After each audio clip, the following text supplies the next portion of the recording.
కొన్ని దశాబ్దాలుగా భారత్ పాక్ మధ్య పాక్ ఆక్రమిత కశ్మీర్ వివాదాస్పద అంశంగా ఉంది. పీఓకే కేంద్రంగా పాక్ ఉగ్రవాద శిక్షణా శిబిరాలను ఏర్పాటు చేసి భారత్ లో ఉగ్రదాడులకు ఉసుగొల్పుతోంది. ఇటీవలి పహల్గామ్ ఉగ్రదాడి తర్వాత భారత్ పీఓకేను స్వాధీనం చేసుకోవాలనే డిమాండ్లు ఎక్కువయ్యాయి. భారత్ పీఓకేను స్వాధీనం చేసుకోవడం ద్వారానే అన్ని సమస్యలకు పరిష్కారం లభిస్తుందనే వాదనలు వినిపిస్తున్నాయి.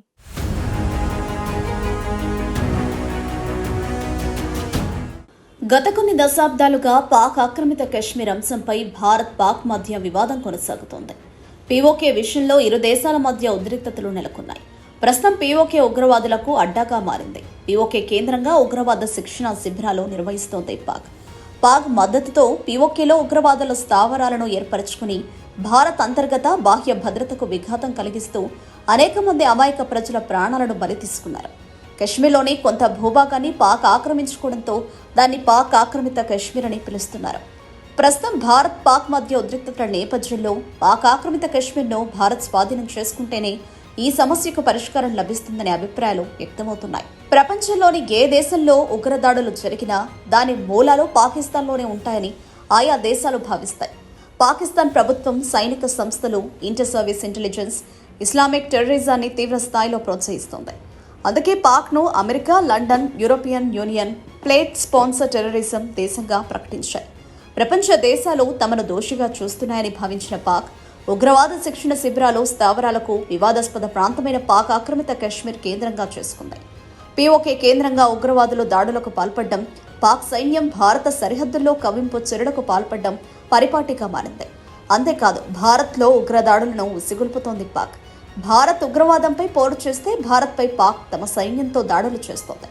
అందుకే పాక్కు భారత్ తగిన విధంగా గుణపాఠం చెబుతోంది.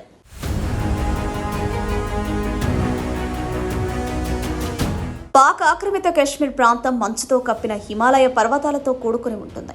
అంతేకాదు కశ్మీర్లో పచ్చని అడవులు, లోయలు, నేలి సరస్సులు, సాంస్కృతిక వారసత్వం, శారదా పీఠం, ప్రశాంతమైన ప్రకృతి అందాలకు నిలయం. అలాంటి కశ్మీర్లో కరుడుగట్టిన మతోన్మాదం పేట్రేగిపోతుంది. కశ్మీర్లోని అమాయక ప్రజలు, సైన్యంపై పాక్ సైన్యం, ఉగ్రవాదులు దాడులకు తెగబడుతున్నారు.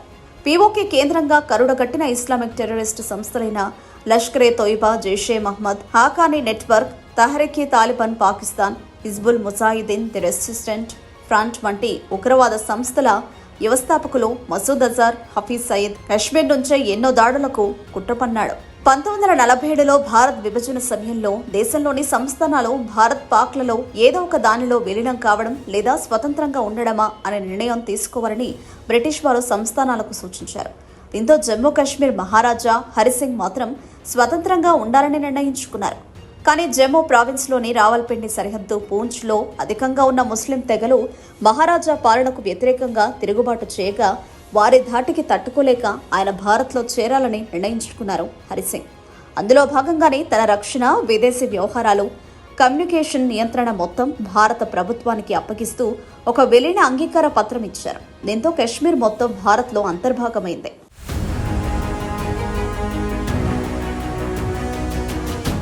కశ్మీర్ భారత్లో అంతర్భాగం కావడాన్ని సహించని పాక్ తమ సైన్యాన్ని పంపించి కశ్మీర్లోని కొంత భూభాగాన్ని అక్రమంగా ఆక్రమించుకుంది.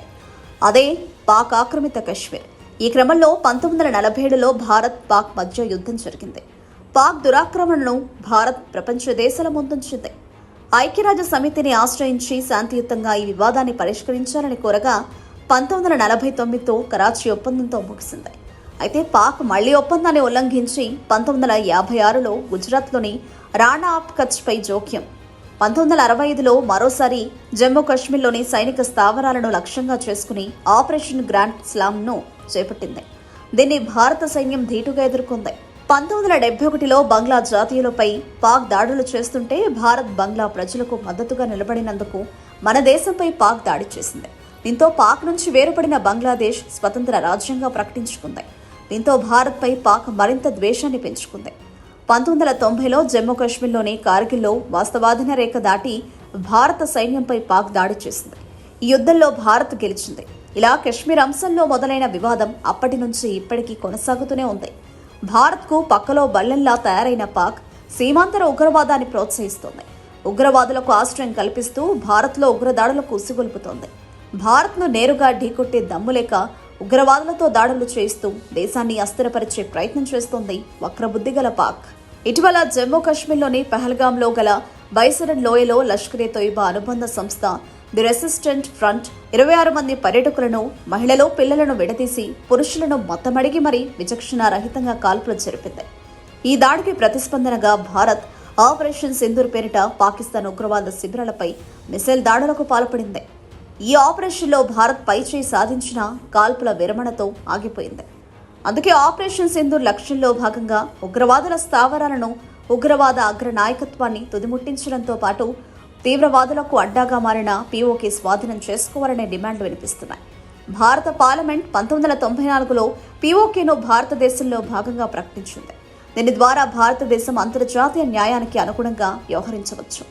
అయితే దేశ ప్రజల ఆకాంక్షల మేరకు భారత్ పీఓకేను స్వాధీనం చేసుకుంటుందా లేదా అన్నది చూడాలి.